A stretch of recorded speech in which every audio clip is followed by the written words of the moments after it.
గురించి అపోజిషన్ పార్టీలు కావచ్చు, వారికి సంబంధిత మీడియా సంస్థలు కావచ్చు, వాటి అసత్య ప్రచారం మనకు తెలిసినటువంటి విషయమే.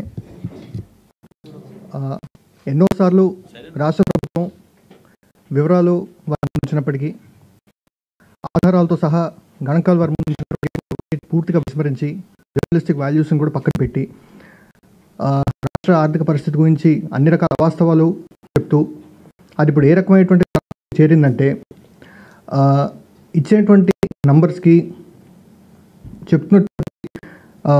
చెప్తున్నటువంటి ఐటమ్స్కి ఏ విధమైనటువంటి ఒక సపోర్టింగ్ డాక్యుమెంట్ ఇవ్వకుండా, ఏ విధమైనటువంటి ఆధారాలు కూడా చూపకుండా జస్ట్ అది చెప్పినటువంటి అవాస్తవాన్నే చెప్తూ పోతే ప్రజలు కూడా నిజమే అని విశ్వసిస్తారు.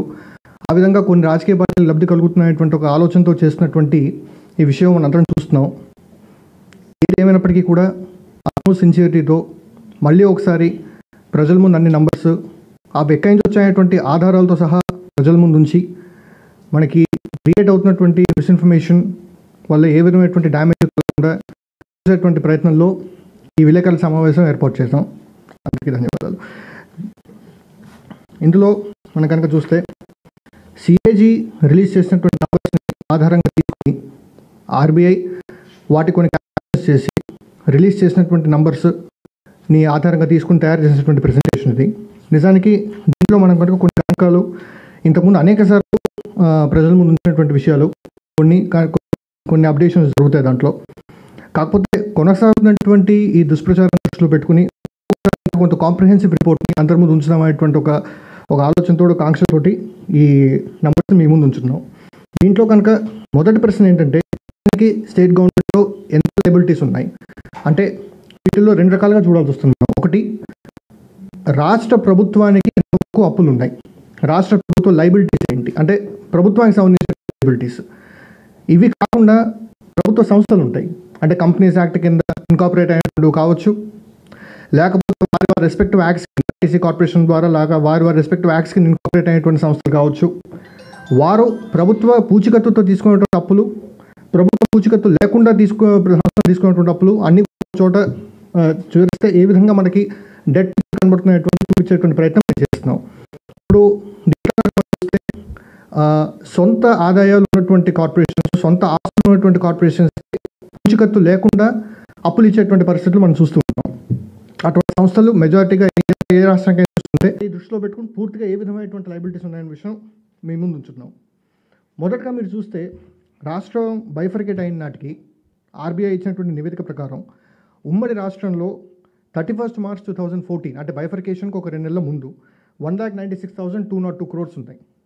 దానికి ఆ రెండు నెలల్లో అంటే రాష్ట్ర విభజన జరిగింది 2 June 2014. సో ఏప్రిల్ మేలో కలిపి జరిగినటువంటి అప్పు ఎంత చూస్తే 7,333 కోట్లు. సో ఆ మొత్తం కనుక అగ్రిగేట్ చేసి అందులో ఒక 58% కనుక ఆంధ్ర రాష్ట్రానికి వచ్చింది అని కనుక మనం భావిస్తే యాక్ట్ ప్రకారంగా మనకి వచ్చినటువంటి డెట్ కూడా 58% ఆంధ్ర రాష్ట్రానికి వచ్చింది. కాబట్టి టీడీపీ ప్రభుత్వం ఫామ్ అయిన రోజుకి ఎంత అప్పు ఉంది, పబ్లిక్ అకౌంట్ కావచ్చు, పబ్లిక్ డెట్ కావచ్చు, టోటల్గా ప్రభుత్వం మీద ఉన్నటువంటి అప్పు ఎంత అనేటువంటి చూస్తే 1,18,050 crores.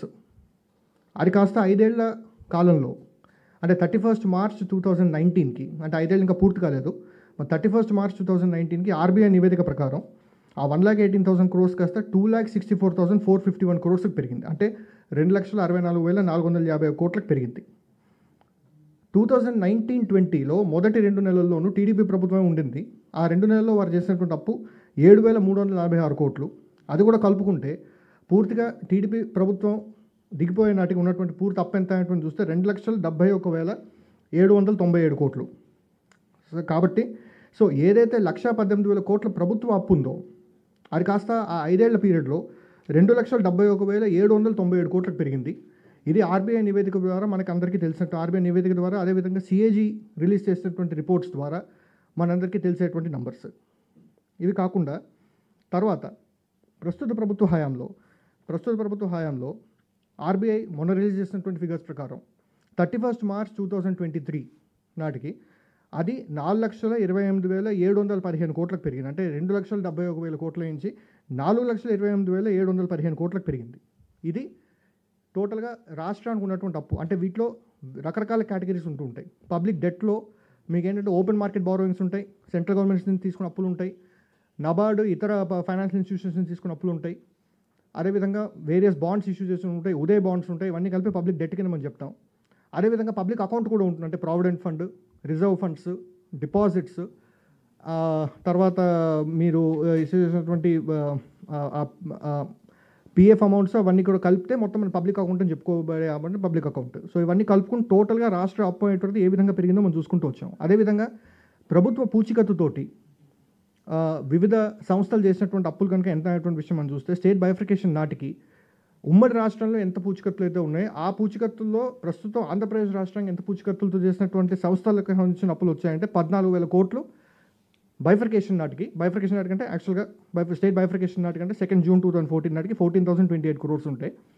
అది కాస్త టీడీపీ హయాంలో 59,257 కోట్లకు పెరిగింది. తర్వాత ఈ 4 ఏళ్ల పీరియడ్లో 59,000 కోట్లు కాస్త 1,44,000 కోట్లకు పెరిగింది.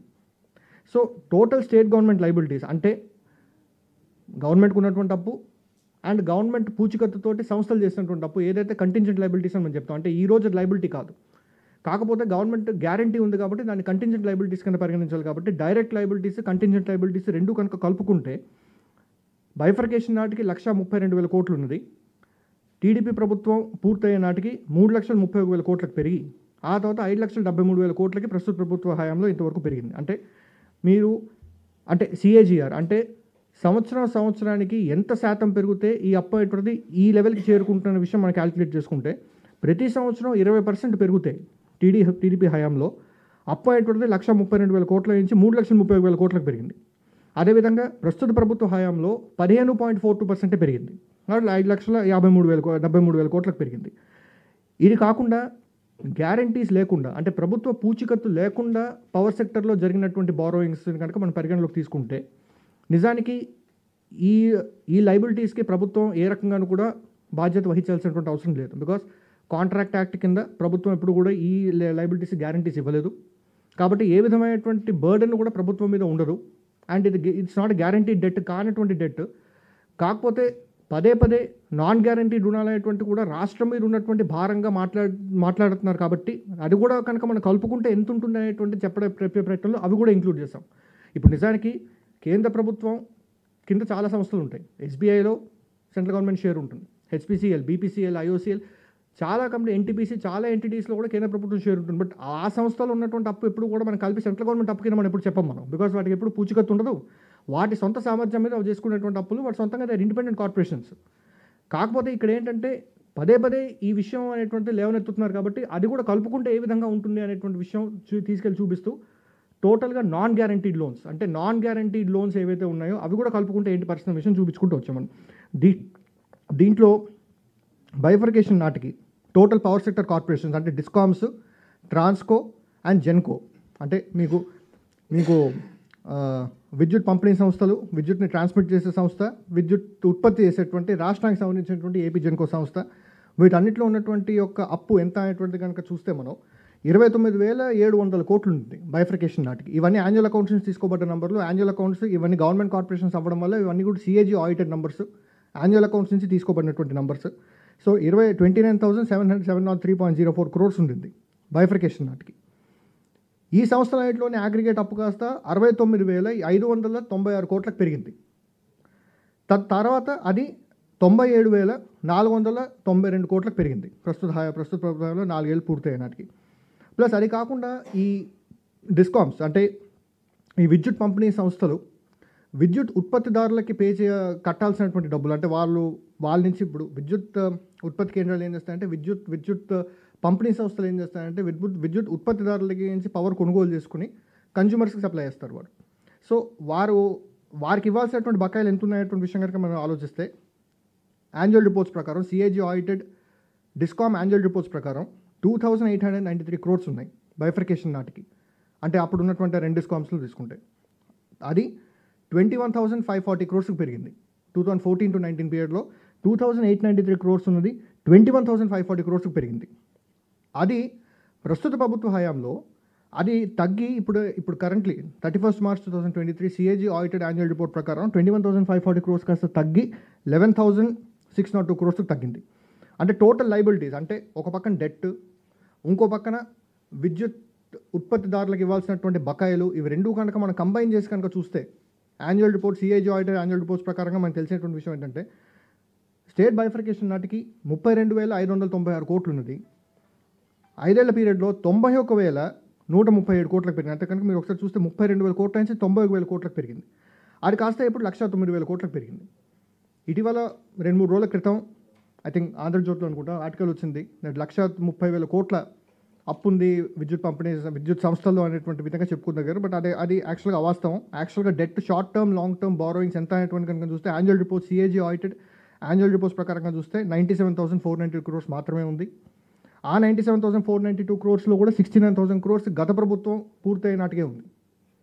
యూజువల్గా మనం ఏంటంటే ఇప్పుడు ఒక న్యూస్ పేపర్ ఒక రిపోర్ట్ రాస్తున్నప్పుడు ఇంత అప్పు ఉంది అంటే అప్పంతా కూడా ప్రెజెంట్ ప్రభుత్వానికి ఆపాదించేటువంటి ప్రయత్నం జరుగుతుంది. అది సమంజసం కాదు. ఎందుకంటే ఇప్పుడు ఈ 97,000 కోట్లలో 69,000 కోట్లు గత ప్రభుత్వం ఎండ్ అయినట్టుగా ఉన్నటువంటిది ఆడిటెడ్ యాన్యువల్ అకౌంట్స్ చెప్తున్నాయి. 69,000 కోట్లు కాస్త 97,000 కోట్లకు పెరిగింది. కాబట్టి ఇదంతా మొత్తం అంతా కూడా 97,000 కోట్లు ప్రస్తుత ప్రభుత్వానికి ఆపాదించడానికి ప్రయత్నించేటువంటి కరెక్ట్ విషయం కాదు.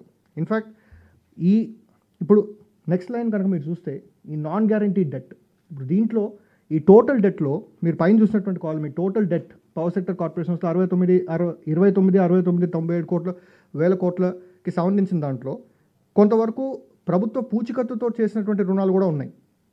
సో ప్రభుత్వ పూచికత్తు అవి ఆల్రెడీ కవర్ అయిపోతాయి. పైన ప్రభుత్వ పూచికత్తుతో చేసినటువంటి రుణాలు ఆల్రెడీ పైలైన్లో కవర్ అవుతున్నాయి. కాబట్టి పూచికత్తు లేకుండా పవర్ సెక్టర్లో ఉన్నటువంటి రుణాలు కనుక ఎంత అని మనం చూస్తే 18,000 కోట్లు ఉంటుంది. 18,374 కోట్లు ఉంటుంది బైఫర్కేషన్ నాటికి. అది 59,692 పెరిగింది. అది ప్రస్తుత ప్రభుత్వ హయాంలో 53,000 కోట్లకు తగ్గింది. అంటే పూచికత్తు లేకుండా ఉన్నటువంటి అప్పులు, పూచికత్తుతో ఉన్నటువంటి అప్పులు పెరిగి ఉండొచ్చు, టోటల్ అప్పులు పెరిగాయి. కాబట్టి పూచికత్తు లేకుండా ఉన్నటువంటి అప్పులు తగ్గాయి, 53,000 కోట్లకు తగ్గాయి. సో నాన్ గ్యారంటీడ్ లోన్స్ కనుక తీసుకుంటే టీడీపీ హయాంలో సంవత్సరానికి ప్రతి సంవత్సరం 30% సిఏజీఆర్ చొప్పున పెరుగుకుంటూ పోయి మీకు 21,000 crores కాస్త 81,000 crores పెరిగింది. అంటే బకాయిలు ప్లస్ అప్పు కనుక తీసుకుంటే. అటువంటిది ప్రస్తుత ప్రభుత్వ హయాంలో ప్రతి సంవత్సరం 5.79% తగ్గి మీకు 81,000 crores కాస్త 64,000 crores వచ్చింది. సో ఇప్పుడు కనుక మీరు మీరు కనుక ఈ షీట్ మీద మీరు ఫోకస్ చేస్తే టోటల్ లైబిలిటీస్ ఎన్ని ఉన్నాయనేటువంటి కనుక చూస్తే అంటే రాష్ట్ర ప్రభుత్వానికి సంబంధించిన డబ్బు, ప్రభుత్వ పూచికత్తుతోటి వివిధ సంస్థలు చేసినటువంటి అప్పు, పూచికత్తు లేకుండా పవర్ సెక్టర్లో చేసినటువంటి అప్పు, అండ్ పవర్ సెక్టర్లో ఉన్నటువంటి బకాయిలు కనుక మీరు పరిగణలోకి తీసుకుంటే టోటల్గా ఎంత మీకు అప్పు ఉంది అనేటువంటి విషయం మనకు అర్థమవుతుంది. మనకి అంటే బియాండ్ దిస్ రాష్ట్రంలో ఏ విధమైనటువంటి అప్పులు ఉండేటువంటి అవకాశం లేదు. ఇది సో టోటల్గా అన్ని రకాల అప్పులు కూడా పరిగణలోకి తీసుకుంటే ఎంత వస్తున్నటువంటి తీసుకుంటే 1,53,346 కోట్లు ఉంటుంది. 1,53,346 కోట్లు ఉంటుంది బైఫర్కేషన్ నాటికి. అది పెరిగి టీడీపీ హయాంలో 4,12,288 కోట్లకు పెరిగింది. అది ప్రస్తుత ప్రభుత్వ హయాంలో 6,38,000 కోట్లకు పెరిగింది. ఇది సో టోటల్ అప్పు కనుక మనం తీసుకుంటే టోటల్ అంటే అది అప్పు అనలేము, అంటే మొత్తం అన్నీ కూడా ప్రభుత్వ అప్పు, ప్రభుత్వ పూచికత్తు ఏమాత్రం లేకుండా సంస్థలు చేసినటువంటి అప్పు, ఈ విధంగా కంబైన్ చేయడం అనేటువంటి కూడా యాక్చువల్గా అనవసరమైనటువంటి విషయం. బికాజ్ ఈ అప్పుల మీద, ఈ పూచికత్తు లేనటువంటి అప్పుల మీద ప్రభుత్వం మీద ఏ విధమైనటువంటి వారి రెస్పాన్సిబిలిటీ లేకపోయినప్పటికీ కూడా కంటిన్యూస్గా పేపర్స్లో వస్తున్నటువంటి విషయం దృష్టిలో పెట్టుకుని అవన్నీ కూడా కంబైన్ చేసినప్పుడు కూడా చూస్తే 2014-19లో 21.87% సిఏజీఆర్ చొప్పున పెరిగింది. అదేవిధంగా ప్రస్తుత ప్రభుత్వ హయాంలో 12.07% సిఏజీఆర్ చొప్పున పెరిగింది. ఇక్కడ చూపించినటువంటి ప్రతి నంబరు కూడా పూర్తి ఆధారాలతో చూపించినటువంటి number. Public debt public account పూర్తిగా ఆర్బీఐ నివేదిక ద్వారా ఇచ్చినటువంటి number. Government guaranteed public sector అండర్టేకింగ్స్లో ఎంత అప్పు ఉంది అనేటువంటి విషయం, అసలు ప్రభుత్వ పూచికత్తు ఏ రకంగా ఇస్తున్నటువంటి విషయం మన కనుక చూస్తే ఎఫ్ఆర్బిఎం లిమిట్స్కి లోబడి ప్రభుత్వం పూచికత్తు ఇస్తుంది. ఆ ఎఫ్ఆర్బిఎంలో సెక్షన్ 15 ప్రకారం రూల్స్ని వాళ్ళు ఫార్ములేట్ చేస్తారు. ఆ రూల్స్లో రూల్ 6 ప్రకారం ఫామ్ D4 ఇష్యూ చేసి ప్రతి సంవత్సరం కూడా ప్రభుత్వం లెజిస్లేచర్ ముందు ప్లేస్ చేయాల్సి ఉంటుంది ఎంత గ్యారంటీస్ ఉన్నాయని.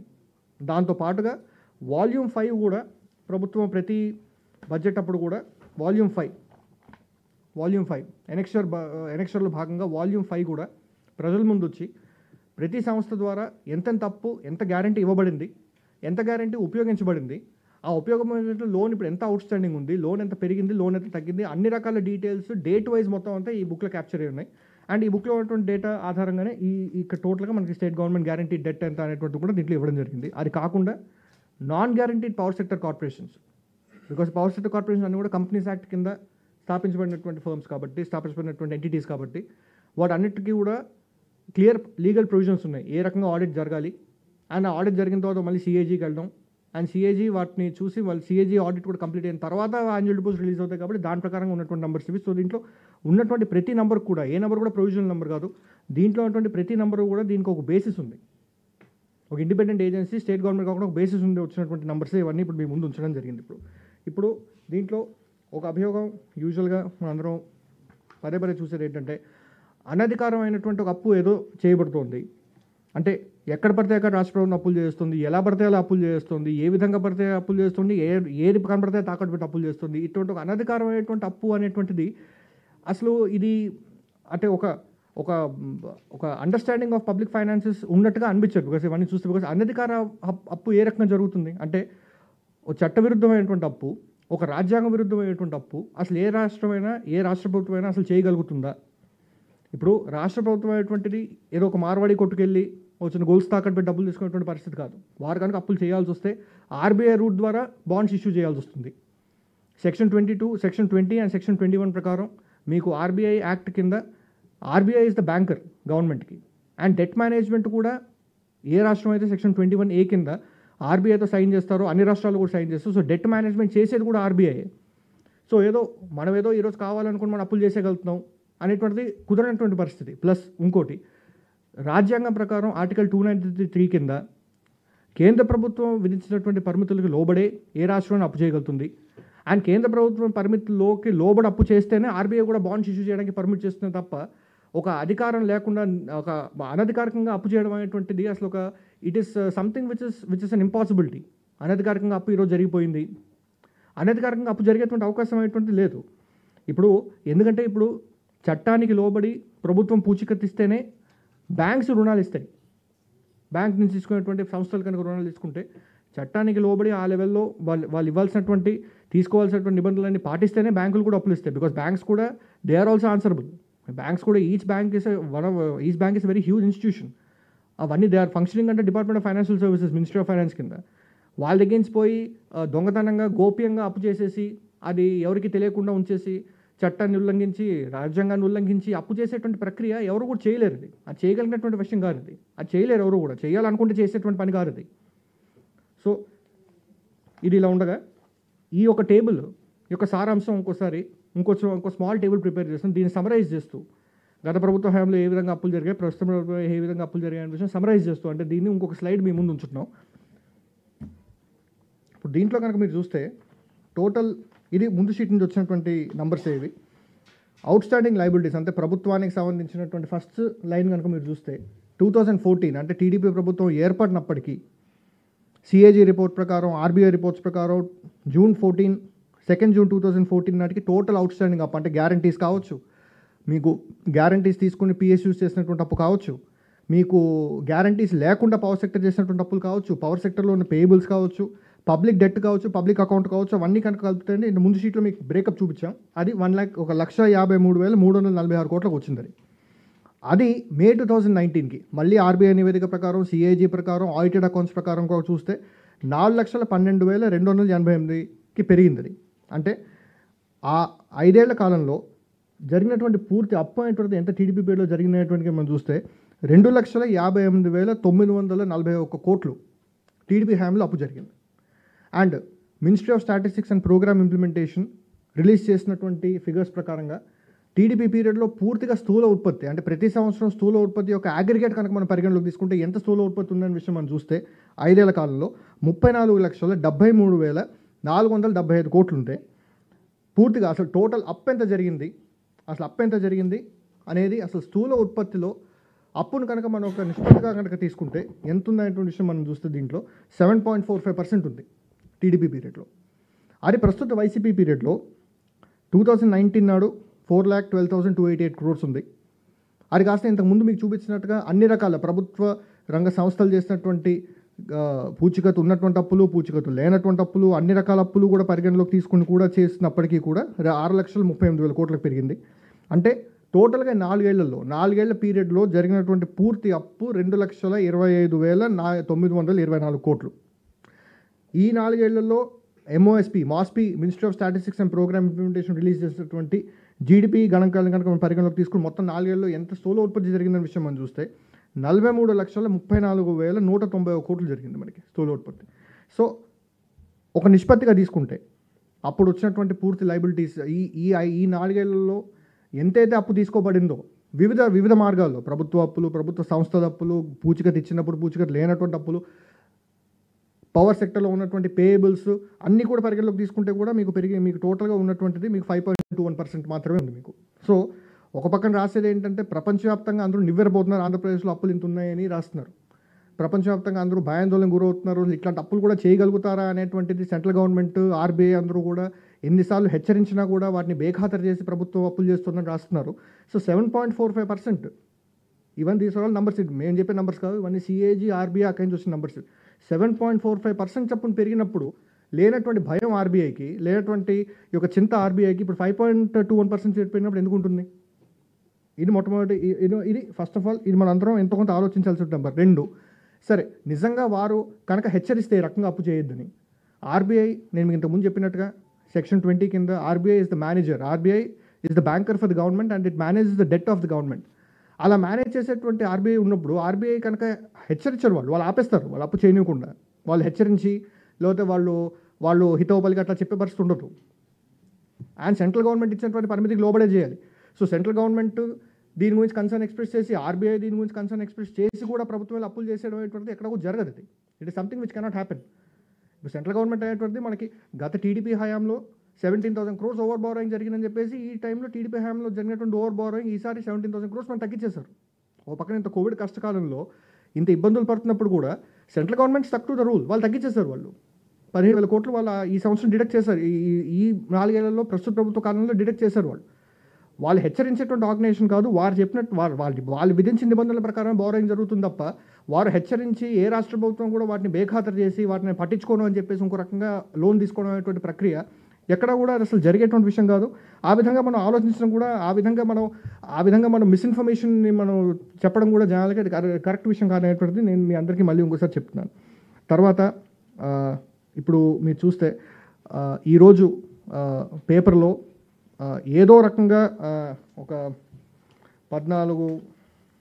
14 డిజిట్ నంబర్ అనేది కనబడాలనేటువంటి ఒక ఉద్దేశంతో ఆర్బీఐ రిపోర్ట్లో ఉన్నటువంటి కొన్ని నంబర్లు తీసుకుని, ఆర్బీఐ రిపోర్ట్లో లేని వారి ఊహకు అందినటువంటి రకరకాల నంబర్లు, దేనికి ఒక రకమైనటువంటి ఎప్పుడు కూడా ఎన్నోసార్లు మేము అడగడం జరిగింది, దానికి సోర్స్ చూపించండి. ఎందుకంటే సోర్స్ లేదు కాబట్టి దానికి సోర్స్ చూపించేటువంటి పరిస్థితి కూడా లేదు. ఆ నంబర్స్ అన్ని పెట్టి ఏదో రకంగా 14 డిజిట్కి రావాలి అని చెప్పేసి చేసేటువంటి ప్రయత్నం చేశారు. నిజానికి టీడీపీ హయాంలోనూ 13 డిజిట్సే ఉంది, టీడీపీ హయాంలో 1 డిజిట్ ఏం లేదు. టీడీపీ హయాంలో 13 డిజిట్సే ఉంది, ఈ రోజు కూడా 13 డిజిట్సే ఉంది. ఈరోజు 14 డిజిట్స్కి ఏం వెళ్ళిపోలేదు. అది అప్పు అయ్యేటువంటి టోటల్గా వాళ్ళు చెప్పడానికి ప్రయత్నిస్తున్నటువంటి 13 డిజిట్స్ కాస్త ఇప్పుడు అప్పుడు ఉన్నటువంటి 13 డిజిట్స్ ఇప్పుడు అదే 13 డిజిట్స్ ఉంది తప్ప అదేం 14 డిజిట్స్కి ఏం వెళ్ళిపోలేదు. Anyway, regardless of whatever it is, మేము విత్ అట్మోస్ట్ సిన్సియారిటీ వాళ్ళు ఇచ్చినటువంటి నంబర్స్ వాస్తవాన్ని ఒకసారి మీ ముందు ఉంచుదాం అనేటువంటి ప్రయత్నంలో ఇంకొక టేబుల్ కూడా మీ దృష్టికి తీసుకొస్తాం. ఇప్పుడు మీరు చూస్తే ఇక్కడ కాసిన దాంట్లో మీకు ఇంతకుముందు చెప్పినట్టుగా పబ్లిక్ డెట్లో 4-5 కేటగిరీస్ ఉంటాయి. పబ్లిక్ అకౌంట్లో 4-5 కేటగిరీస్ ఉంటాయి. అవి కాకుండా కార్పొరేషన్కి సంబంధించిన రుణాలు, మన ఫస్ట్ టేబుల్లో మనం మాట్లాడుకున్నటువంటి విధంగా కార్పొరేషన్కి సంబంధించినటువంటి రుణాలు కూడా ఉంటాయి. కార్పొరేషన్లో పూచికత్తు ఇచ్చిన రుణాలు, పూచికత్తు లేనటువంటి రుణాలు, ఇవన్నీ కూడా ఉంటాయి. ఇప్పుడు ఫస్ట్ కేటగిరీ తీసుకుంటే పబ్లిక్ డెట్ అనేటువంటి కేటగిరీ కింద తీసుకుంటే పబ్లిక్ డెట్ కేటగిరీ, ఈ ఫస్ట్ ఉన్నటువంటి 5 ఐటమ్స్ యాడ్ చేస్తే పబ్లిక్ డెట్ వస్తుంది. ఈ పబ్లిక్ డెట్ దీంట్లో ఈనాడు ఆర్టికల్లో ఉన్నటువంటి దాని ప్రకారం 4,28,000 crores 641 పబ్లిక్ డెట్ ఉన్నట్టుగా వాళ్ళు రాశారు. ఇది 31st మార్చికి ఆర్బీఐ నివేదిక ప్రకారం, ఇది మేము చెప్పింది కదా, ఆర్బీఐ నివేదిక ప్రకారం సిఏజీ చేసినటువంటి ఆడిట్ ఆధారంగా ఆర్బీఐ మళ్ళీ వాటిని విశ్లేషించి వారు మనకి ఇచ్చినటువంటి నివేదిక ప్రకారంగా 3,57,000 crores ఉన్నాయి. 3,57,441 crores కాస్త 4,38,000 crores ఈ 7 monthsలో పెరిగిపోయినట్టుగా ఈనాడు పేపర్ ఆర్టికల్ అనేటువంటి చిత్రీకరించడానికి ప్రయత్నం చేశారండి. 3,57,000 crores 4,28,000 crores పెరిగిపోయినట్టుగా. ఇది ఎక్కడి నుంచి వచ్చింది, దీనికి ఏ విధమైనటువంటి బేసిస్ లేదు.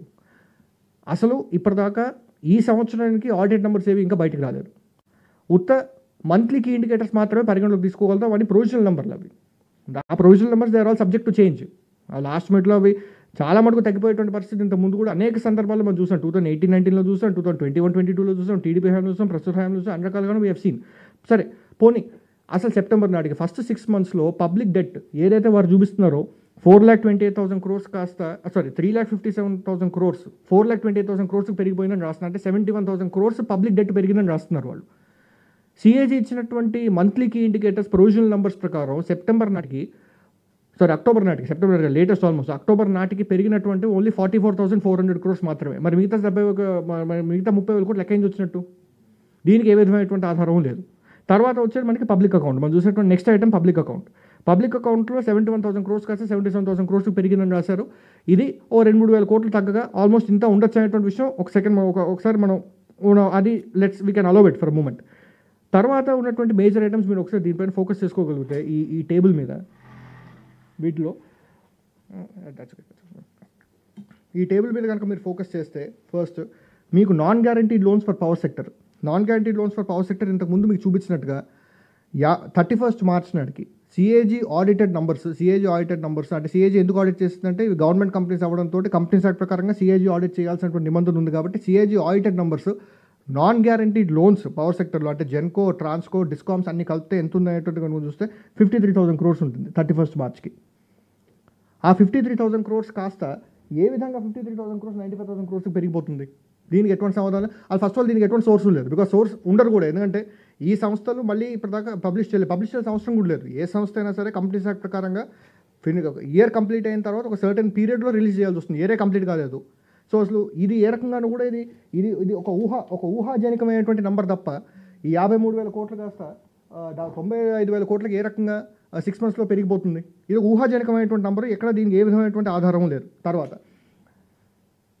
అసెంబ్లీ సాక్షిగా ప్రవేశపెట్టినటువంటి నంబర్, అసెంబ్లీలో బడ్జెట్ ప్రవేశపెట్టినప్పుడు బడ్జెట్లో ఉన్నటువంటి వేరియస్ వాల్యూమ్స్తో పాటు ప్రవేశపెట్టినటువంటి వాల్యూమ్ 5 ఏదైతే ఉందో ప్రభుత్వ పూచికత్తుతోటి సంస్థలు చేసినటువంటి రుణాలు, ఇది ఎఫ్ఆర్బిఎం చట్టం కింద ప్రభుత్వం ఇవ్వాల్సినటువంటి రెస్పాన్సిబిలిటీ ఉంది. కాబట్టి ప్రభుత్వం ఇప్పుడు ఈ ప్రభుత్వం కాదు, గత ప్రభుత్వం ఇంతకుముందు ఎఫ్ఆర్బిఎం చట్టం వచ్చినప్పటి నుంచి కూడా వాళ్ళు ప్రవేశపెట్టినటువంటి ఆ వాల్యూమ్ ప్రకారంగా మీకు సివిల్ సప్లైస్లో మీకు 30,000 కోట్లు ఉంటుంది అప్పు, 29,900 కోట్లు ఉంటుంది అప్పు ఏ రోజుకి 31st March 2023కి. ఇది మనం ఖండించాలనుకుంటే మనం ఇప్పుడు it's number placed it's number placed by the government of AP. ఇది ఖండించాలనుకుంటే దీనికి మనం విత్ ప్రూఫ్ చూపించగలగాలి. లేకపోతే ఇంకా ఊహాజనికమైన నెంబరే అవుతుంది. దీని గురించి ఎంతసేపు డిబేట్ చేస్తే దీని గురించి దీనికి అర్థం ఉండదు. సో 29,000 కోట్లు కాస్త 50,000 కోట్లకు పెరిగిపోయి అంటే 20,000 కోట్లు ఒక సంస్థకి అసలు 2019 నాటికి దాదాపుగా 21-22,000 కోట్లు ఉంటే సివిల్ సప్లైస్ కార్పొరేషన్లో అప్పు అది 30,000 కోట్లకు పెరిగింది. Which we can understand. 4 ఏళ్లలో 21,000 కోట్ల నుంచి 30,000 కోట్లకు పెరిగింది. 30,000 కోట్లు అనేటువంటిది 6 నెలల్లో 50,000 కోట్లు ఎలా అయిపోతుంది అసలు? ఇది ఊహాజనికమైనటువంటి నెంబర్. ఇది స్టేట్ నుంచి వచ్చినటువంటి నెంబర్ కాదు. స్టేట్ గవర్నమెంట్ ఎక్కడ రిలీజ్ చేయలేదు. పోనీ నిపుణుడికి ఎలా తెలుస్తుంది? ఇప్పుడు నా బ్యాంక్ అకౌంట్లో ఎంత ఉందో, నా హౌసింగ్ లోన్ ఎంత ఉందో నిపుణుడికి ఎలా తెలుస్తుంది? ఇది తెలివితేటలకు సంబంధించిన మ్యాటరో లేకపోతే పబ్లిక్ ఫైనాన్స్ ఒక ఎక్స్పర్టీస్కి సంబంధించిన మ్యాటర్ కాదు కదా. It's a fact. It is suppose to be a fact. Fact is 21,000 crores 50,000 crores ఏ విధంగా పెరుగుతుంది? సరే అది పక్కన పెడతాం. తర్వాత సివిల్ సప్లైస్ కార్పొరేషన్ తర్వాత లిక్కర్ రెవెన్యూస్ని ఆధారించుకుని చేసేటువంటి అప్పులకి ప్రభుత్వ పూచికత్తు ఇచ్చేటువంటి అప్పులు కనుక మనం తీసుకుంటే పరిగణలోకి ఇవి రెండు 50,000 కోట్లు 1,45,000 కోట్లు ఇవి రెండు కలిపితే 1,95,000 కోట్లు ఉందని రాస్తున్నారు. బట్ పూర్తిగా అసలు మన టోటల్ గ్యారంటీస్ కనుక సివిల్ సప్లైస్ కార్పొరేషన్ ఎక్స్క్లూడ్ చేసి రిమైనింగ్ గ్యారంటీస్ ఎన్ని ఉన్నాయని చేస్తే 1,14,000 కోట్లు. ఈ 1,14,000 కోట్లకి 29,000 కోట్లు యాడ్ చేయాల్సి వస్తుంది మనం. ఒక సివిల్ సప్లైస్ కార్పొరేషన్ కూడా గవర్నమెంట్ పూచికత్తు ఇచ్చినటువంటి అప్పే కాబట్టి 1,44,000 కోట్లలోంచి 30,000 కోట్లు కనుక తీసేస్తే 1,14,000 కోట్లు వస్తుంది.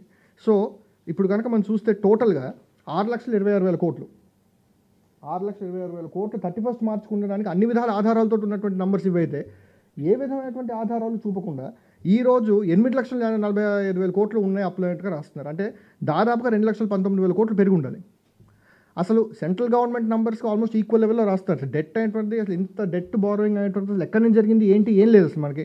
అంటే సిఏజీ రిపోర్ట్ ప్రకారంగా పబ్లిక్ డెట్ 44,000 crores పెరిగిందంటే ఇక 71,000 crores పెరిగిందని రాస్తారు. దానికి ఎక్కడ సోర్స్ లేదు.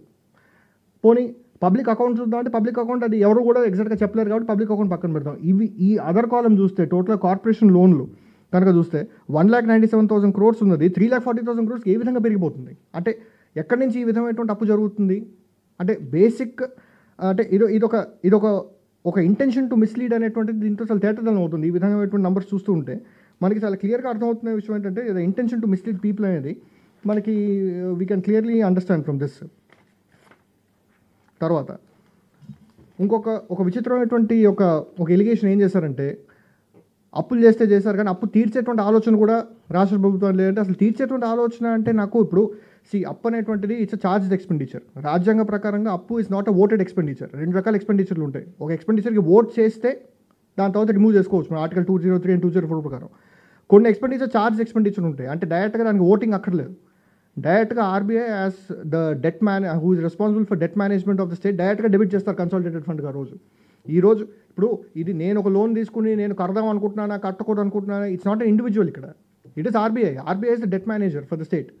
సో ఈరోజు నేను ఒక లోన్ ఒక 10 years బ్యాక్ ఒక స్టేట్ డెవలప్మెంట్ లోన్ ఇష్యూ చేసి ఆ 10,000 crores ఈ రోజు కనుక పేయబుల్ అవుతాయి, ఈ రోజు ఆర్బీఐ ఆటోమేటిక్గా కన్సాలిడేటెడ్ ఫండ్ డెబిట్ చేస్తుంది. దీంట్లో దీన్ని తగ్గిద్దాం అనుకునేటువంటి ఆలోచన చేయడం అటువంటి ప్రక్రియ ఉండదు. దీనికి డెట్ అనేటువంటిది నిబంధనలకు లోబడి చేస్తున్నా లేదా అనేటువంటిది మ్యాటర్ అవుతుంది తప్ప ఏ విధంగా కూడా మీకు ఇంకో రకంగా ఉండేటువంటి పరిస్థితి లేదు.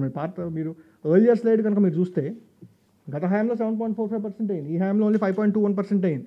మనకి ఎంత డెట్ చేసామనేటువంటిది తప్ప డెట్ తీర్చడానికి మనం ఒక ప్లాన్ వేసుకోవడం అంటూ దీంట్లో ఉండదు. బికాస్ దీంట్లో 2 things. ఒకటి, ఫిజికల్ డెఫిసిట్లో ఎప్పుడు కూడా డెట్ రీపేమెంట్ అనేటువంటిది భాగం కాదు.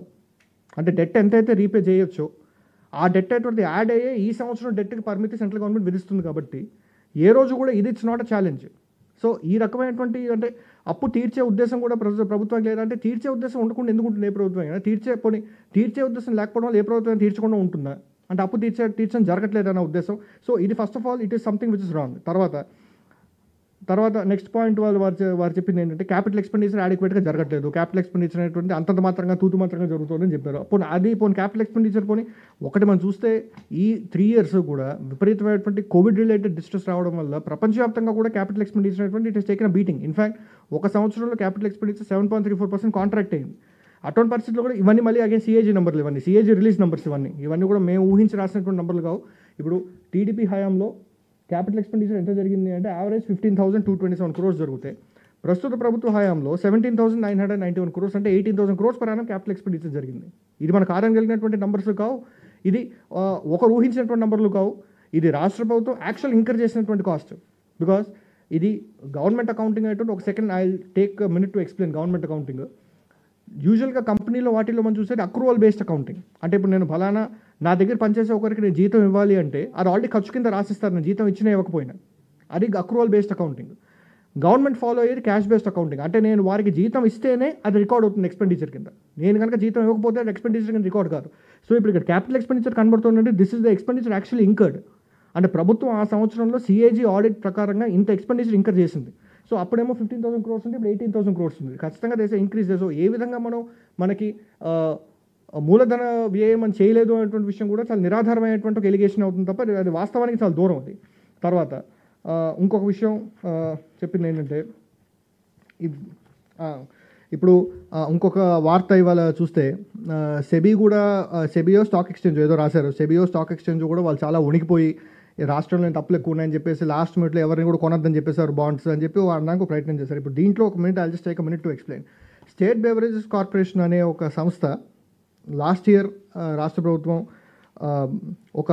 ఒక న్యూ స్ట్రక్చర్ని ఏర్పాటు చేసి వారికి రెవెన్యూ సోర్స్ ఏర్పాటు చేసి ఆ రెవెన్యూ సోర్స్ ద్వారా రాష్ట్ర ప్రభుత్వ బడ్జెట్ మీద రాష్ట్ర ఖజానా మీద ఏ విధమైనటువంటి భారమో లేకుండా వాళ్ళు బారో చేసేటువంటి ఒక ప్రక్రియ ఏర్పాటు చేసుకుని వారు తద్వారా ఫిచ్ ఇంటర్నేషనల్ రేటింగ్ ఏజెన్సీ ఫిచ్కి సంబంధించినటువంటి ఇండియా రేటింగ్స్ అండ్ రీసెర్చ్తో ఒక రేటింగ్ జరిపించి AA రేటింగ్ తెప్పించి అదేవిధంగా యాక్యూట్ ద్వారా AA+ రేటింగ్ అంటే ఇప్పటిదాకా ఏ రాష్ట్ర సంస్థకి రానటువంటి అంత హైయెస్ట్ రేటింగ్ AA+ రేటింగ్ ఇప్పటిదాకా ఏ రాష్ట్ర సంస్థకు కూడా రాలేదు AA+ రేటింగ్. అటువంటి రేటింగ్ సెక్యూర్ చేయించుకుని బాండ్స్ ఇష్యూ చేయడం జరిగింది ఏపీ ఎస్బీసీఎల్ లాస్ట్ ఇయర్.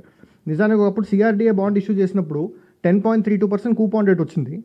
ఇప్పుడు మనం బెవరేజ్లో బాండ్ ఇష్యూ చేస్తే 9.62% వచ్చింది కూపాన్ రేట్. అంటే కాస్ట్ ఆఫ్ డెట్, అంటే డెట్ కాస్ట్ ఏదైతే తక్కువగా వచ్చింది అప్పటికంట. అది కాక ఆ రోజు ఓవర్ సబ్స్క్రైబ్, అంటే మనం ఒక 1000 కోట్లు కనుక ఇష్యూ చేస్తే 1500 కోట్ల డిమాండ్ వచ్చిందంటే ఓవర్ సబ్స్క్రైబ్ అయినట్టుగా చెప్పుకుంటాం మనం దాన్ని. అది గత ప్రభుత్వ హయాంలో సిఆర్డీఏ బాండ్ ఇష్యూ చేసినప్పుడు 1.53 టైమ్స్ ఓవర్ సబ్స్క్రైబ్ అయిందని మనం చెప్పుకో అన్ని దానికి ఒక విపరీతమైనటువంటి అచీవ్మెంట్ కింద దాన్ని చూపించసాగే. ఆ రకంగా ఆ విపరీతమైనటువంటి సెన్సేషనలిజం జనరేట్ చేశారు. ఇప్పుడు బెవరేజెస్ కార్పొరేషన్ బాండ్ ఇష్యూ చేసినప్పుడు 4.15 టైమ్స్ ఓవర్ సబ్స్క్రైబ్ అయింది. అంటే 2000 కోట్ల బాండ్ ఇష్యూన్స్ అయితే 8000 కోట్లు వచ్చింది టోటల్ బాండ్ ఇష్యూన్స్లో. బట్ ఎప్పుడు కూడా వితౌట్ ఎనీ అన్డ్యూ సెన్సేషనలిజం జరిగినటువంటి విషయం. అండ్ ఇంకోటి, ఈ పర్టిక్యులర్ బారోయింగ్ని కేంద్ర ప్రభుత్వం ఇది అసలు రాజ్యాంగ విరుద్ధం అని కేంద్ర ప్రభుత్వం చెప్పినట్టు, నిజంగా కేంద్ర ప్రభుత్వం అంటే మినిస్ట్రీ ఆఫ్ ఫైనాన్సే కనుక ఇది రాజ్యాంగ విరుద్ధం, చట్ట విరుద్ధం, ఈ విధమైనటువంటి బారోయింగ్ చేయొద్దు అని కనుక చెప్పుంటే, first of all A rating agency అయినా AA రేటింగ్ ఇస్తుందా? దీంట్లో ఒక విషయం, ఈ AA రేటింగ్ ఇచ్చింది లాస్ట్ జూన్లో ఇచ్చింది, మళ్ళీ ఈ సంవత్సరం జూన్లో, ఆల్మోస్ట్ సంవత్సరం తర్వాత మళ్ళీ ఆ రేటింగ్ AA+ రేటింగ్ మళ్ళీ ఇవ్వడం జరిగింది ఈ సంవత్సరం. అదేవిధంగా SEBI, securities exchange board of India, SEBI ఎవరైతే DEA కింద ఆపరేట్ చేస్తారో, department of economic affairs, ministry of finance, ఆ మినిస్ట్రీ మళ్ళీ ఏ మినిస్ట్రీ అయితే ఆ పేపర్ ఉద్దేశంలో ఇది మొత్తం రాజ్యాంగ విరుద్ధం అని చెప్పారో ఆ మినిస్ట్రీ కింద ఆపరేట్ అయ్యేటువంటి సెబీఏ ఈ విధమైనటువంటి బాండ్ ఇష్యూన్స్కి వెళ్ళమని చెప్పేసి they have given an approval. And approval is in effect till 30th September. ఆ రోజు పర్టికులర్గా ఈ బాండ్ ఇష్యూన్స్ ఆగస్టులో జరిగింది. లాస్ట్ మినిట్లో రాష్ట్ర ప్రభుత్వం విరమించుకుంది ఐడియా నుంచి, బికాజ్ ఆ మూమెంట్ ఆ ఫండ్ రిక్వైర్మెంట్ లేకపోవడం. అందుకని రాష్ట్ర ప్రభుత్వం విరమించుకుంటే తప్ప స్టాక్ ఎక్స్చేంజ్ అనేటువంటిది మీరు అసలు దీన్ని తీసుకోవద్దు అని చెప్పినటువంటి ప్రసక్తి ఎక్కడ రాలేదు. We have facts to support that. ఇప్పుడు stock exchange, first of all stock exchange agency మాత్రమే. Stock exchange, national stock exchange కానీ బాంబే స్టాక్ ఎక్స్చేంజ్ ఏజెన్సీ మాత్రమే. సెబీ దీనికి ఈ పర్టికులర్ బాండ్ ఇష్యూవెన్స్కి వెళ్ళాలా వెళ్ళకూడదా అని దానికి పర్మిషన్ ఇచ్చేది సెబీ, స్టాక్ ఎక్స్చేంజ్ కాదు. Stock exchange is only an agency. So అటువంటిప్పుడు ఆ సెబీ పర్మిషన్ 30th సెప్టెంబర్ వరకు ఉంది. ఈ పర్టికులర్ ఆగస్ట్లో ఇప్పుడు తర్వాత ఫండింగ్ వద్ద విరమించుకునేటువంటి ఆలోచనలో ఉన్నప్పుడు మరి అటువంటిప్పుడు సెబీ ఎందుకు మరి విత్డ్రా చేసుకోలేదు letter? SEBI letter 30th September వరకు ఉంటుంది. ఇప్పుడు ఏదైతే మీరు సెబీ మీ లెటర్ మీకు చూపిస్తున్నా, సెబీ లెటర్ 30th సెప్టెంబర్ వరకు it was in effect. SEBI letter issue చేసిన దీని పరంగానే వెళ్ళాం బాండ్ ఇష్యూన్స్కి. SEBI letter was in effect till 30th September. అది ఆటోమేటిక్గా ల్యాప్స్ అయిన తర్వాత అది పోయిందే తప్ప సెబీ వాటిని వెనక్కి తీసుకోవడం అంటే జరగలేదే. నిజంగా మినిస్ట్రీ ఆఫ్ ఫైనాన్స్ రాజ్యాంగ విరుద్ధం అని చెప్తే అసలు ఏ రేటింగ్ ఏజెన్సీ అయినా రేటింగ్ కొనసాగిస్తారా? మళ్ళీ ఇదే రేటింగ్ ఇస్తుందని చెప్పి మళ్ళీ చెప్తారా? ఒకటి రేటింగ్ ఏజెన్సీ, తర్వాత అదే మినిస్ట్రీ కింద ఫంక్షన్ చేసే సెబీ అప్రూవల్ ఇస్తారా ముందుకెళ్ళడానికి? అండ్ అప్రూవల్ అలా కొనసాగుతుందా? సో ఇవన్నీ కూడా మనం ఆలోచించుకోవాల్సినటువంటి క్వశ్చన్స్. నెక్స్ట్ ఆర్బీఐ, ఇంట్లో ఇంకో విషయం ఏం రాశారంటే, ఆర్బీఐ ఒక రాష్ట్ర ప్రభుత్వ సంస్థలకి అప్పిచ్చే ముందు చాలా అప్రమత్తంగా ఉండాలి, చాలా జాగ్రత్త వహించాలి. రాష్ట్ర ప్రభుత్వానికి అంటే మన ఆంధ్రప్రదేశ్ రాష్ట్ర ప్రభుత్వానికి అప్పిచ్చే ముందు ఎంతో జాగ్రత్త వహించాలి, ఇట్లా ఊరికి అప్పు ఇవ్వడం అనేటువంటిది కరెక్ట్ కాదు అని చెప్పినట్టుగా చిత్రీకరించారు. అది కూడా అవాస్తవం. ఇప్పుడు మీకు 2015లో ఆర్బీఐ మాస్టర్ సర్క్యులర్ రిలీజ్ చేసింది. ఆ మాస్టర్ సర్క్యులర్ ప్రకారంగా వారు చెప్పింది ఏంటంటే, ప్రభుత్వానికి సంబంధించినటువంటి పబ్లిక్ సెక్టర్ అండర్టేకింగ్, ప్రభుత్వ సంస్థలకి వారి డెట్ని రీపే చేసేటువంటి కెపాసిటీ వారికి లేకపోతే, అంటే వారికి సొంత ఆదాయం లేకుండా ఉంటే, వారి డెట్ సర్వీస్ చేసే దానికి సొంత ఆదాయం లేకపోతే అటువంటి సంస్థలకి ఎట్టి పరిస్థితుల్లో కూడా బ్యాంక్స్ అప్పులు ఇచ్చే ముందు చాలా జాగ్రత్త వహించాలి అని చెప్పి 2015లో ఇచ్చారు. అది ఇప్పుడు వచ్చింది కాదు, ఆ 2015లో వచ్చినటువంటి మాస్టర్ సర్క్యులర్లో ఉంది.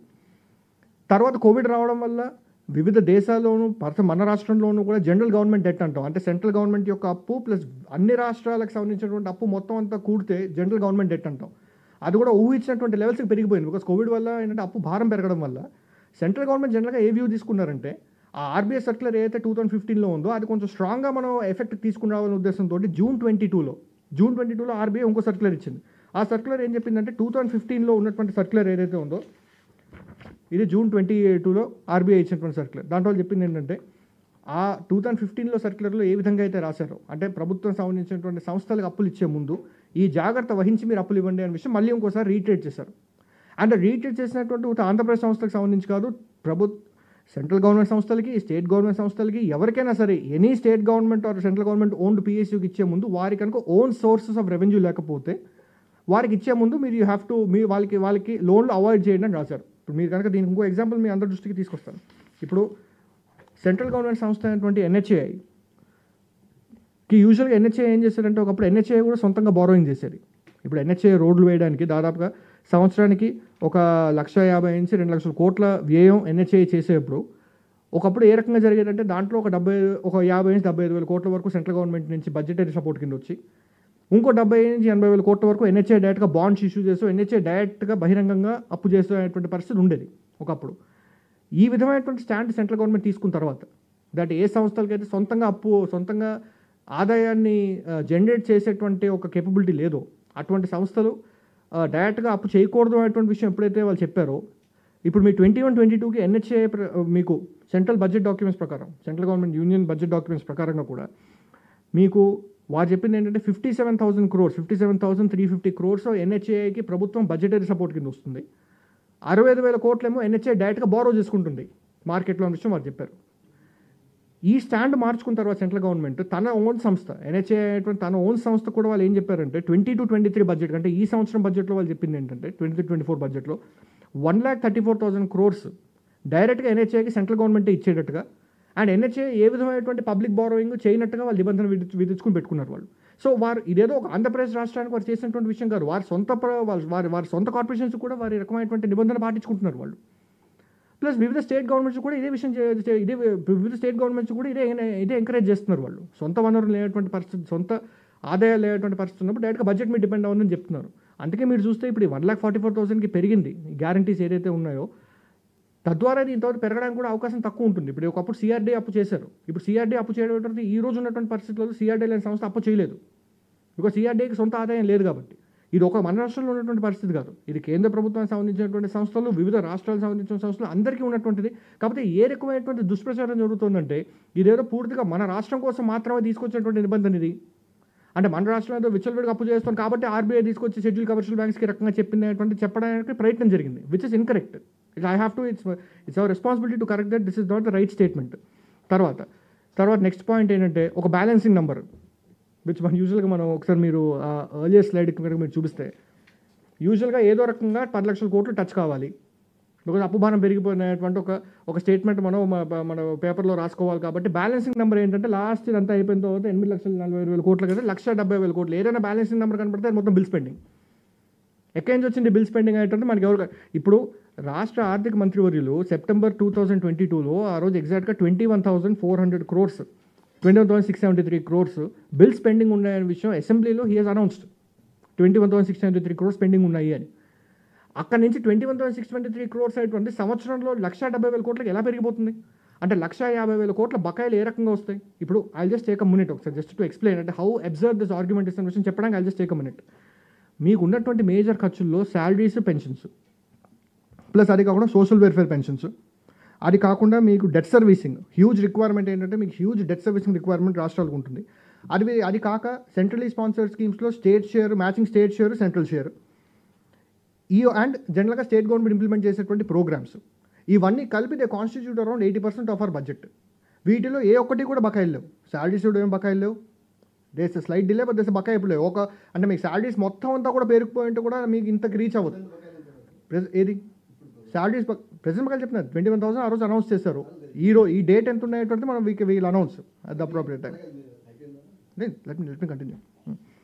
So salaries and pensions, social welfare పెన్షన్స్లో ఏ బకాయిలు లేవు. డెట్ సర్వీసింగ్లో బకాయి ఉండేటువంటి పరిస్థితి లేదు, ఎందుకంటే ఇంతకుముందు నేను మీకు చెప్పినట్టుగా డెట్ సర్వీసింగ్ అనేటువంటి it will be done by RBI. ఆ పర్టికులర్ డేట్ నాడు అది కన్సాలిడేట్ ఫండ్కి డెబిట్ అయిపోతుంది తప్ప డెట్ సర్వీసింగ్ అనేటువంటిది మేము బకాయిలో ఒక రాష్ట్ర ప్రభుత్వం బకాయి పెట్టేటువంటి పరిస్థితులు లేవు. నెక్స్ట్ సిఎస్ఎస్ ఒకప్పుడు కొంతవరకు బకాయిలు పెట్టే పరిస్థితి ఉందేమో కానీ ఇప్పుడు ఎగ్జాక్ట్గా టైంకి రిలీజ్ చేయకపోతే ఫర్దర్ ఆగిపోతుంది తప్ప, కాబట్టి బకాయిలు దాంట్లో ఉండే పరిస్థితి కూడా లేదు. సో ఏటా 30,000 కోట్లు బిల్స్ అసలు ఏ రకంగా పెండింగ్ ఉంటాయి, ఏ రకంగా యాడ్ అవుతాయి? ఆ రోజు 21,000 crores ఈరోజు 1,70,000 crores పెరిగింది అంటే సరే. ఇప్పుడు ఒక ప్రశ్న ఏంటంటే ఈ మూమెంట్ ఎంత ఉంది అనేటువంటిది అది మీరు డెఫినెట్గా మీ దృష్టికి తీసుకొస్తాం. బట్ ఒకటి, ఇందులో 1,70,000 crores అనేటువంటిది ఎక్కడి నుంచి వచ్చింది ఆ నెంబరు, దానికి ఆధారం ఏముంది? సరే ఇదంతా ఒకటి. నెక్స్ట్ గ్యారంటీ లిమిట్ అనేది 90% of previous years revenue receipts ఉన్నది కాస్త 180%కి పెంచేసింది ప్రస్తుత ప్రభుత్వం అనేటువంటిది ఎంత అరాచకం ఇదన్నట్టుగా రాయడానికి ప్రయత్నం చేశారు. సో దాని గురించి ఒక సెకండ్ మాట్లాడుకుందాం. ఈరోజు 1,76,000 crores previous years revenue receipts ఉన్నాయి. అందులో కనుక 90% కనుక మనం తీసుకుంటే 1,56,000 crores వస్తుంది. ఈ రోజు ఉన్నటువంటి టోటల్ గ్యారంటీ లిమిట్స్ 1,44,000 crores మాత్రమే. అది కూడా 1,39,000 crores డిక్లేర్ చేశారు. ఇంకా 6,000 కోట్లు ఇంటర్మ్లో తీసుకున్నారు. కాబట్టి to be correct and what I'm saying 6,000 కోట్లు యాడ్ చేస్తే 1,44,000 crores పెరిగింది. అంటే ఈ రోజు only 80% of the revenue receipts మాత్రమే ఉంది, 90% కూడా లేదు. ఇప్పుడు నాకు ఎబిలిటీ టు గివ్ గ్యారంటీ ఎంత ఉంటే ఏముంది? నేను ఈరోజు గ్యారంటీ అవుట్ స్టాండింగ్ అంత లేదు, గ్యారంటీ అవుట్ స్టాండింగ్ 80% మాత్రమే ఉంది, కంప్లీట్ చేయను వస్తాను మీరు వస్తాను. గ్యారంటీ అవుట్ స్టాండింగ్ అనేటువంటిది మీకు 80% కూడా లేనప్పుడు 90% 180% పెరిగితే కూడా నష్టమే ఉంది. గ్యారంటీ వాడలేదు కదా, ఇప్పుడు వాడితే కదా ఇబ్బంది పడాల్సిన విషయం, వాడినప్పుడు ఇబ్బంది పడాల్సింది ఏముంది. ఇదంతా కూడా ఎందుకు జరిగిందంటే కోవిడ్ టైంలో జనరల్ కూడా ఏంటంటే డెట్ ఇవన్నీ కూడా జీడీపీతో లింక్డ్ ఉంటాయి, కానీ గ్యారంటీస్ చాలా రాష్ట్రాలు as matter of practice revenue receipts link చేసి పెట్టుకున్నారు. కోవిడ్ టైం వచ్చినప్పుడు ఏంటంటే చాలా రాష్ట్రాలకు ఏంటంటే రెవెన్యూస్ నష్టపోయారు. ఇన్ఫాక్ట్ మన రాష్ట్రమే కోవిడ్ ఆ 2 years plus economic slowdown 2019లో వచ్చిన దానివల్ల దాదాపుగా 66,000 కోట్లు మన రాష్ట్రం కూడా నష్టపోయింది. ఇలా రెవెన్యూ రిసీట్స్ నష్టపోవడం వల్ల ఏంటంటే చాలా రాష్ట్రాలు కూడా ఏంటంటే లిమిట్లు పెంచుకున్నారు. ఎందుకంటే అప్పుడు సడన్గా these requirement give guarantee, revenue receipts ఏమో పడిపోయాయి, రెవెన్యూ రిసీట్స్ ష్రింక్ అయ్యాయి. So in order to ensure that we are not violating on the existing provisions of the law చాలా మంది రాష్ట్రాలు పెంచుకున్నారు. బట్ మనం ఇప్పుడు చూస్తే పెంచుకోవడం వల్ల వచ్చిన నష్టం ఏం జరగలేదు, పెంచుకుని దాన్ని వాడితే వస్తుంది నష్టం.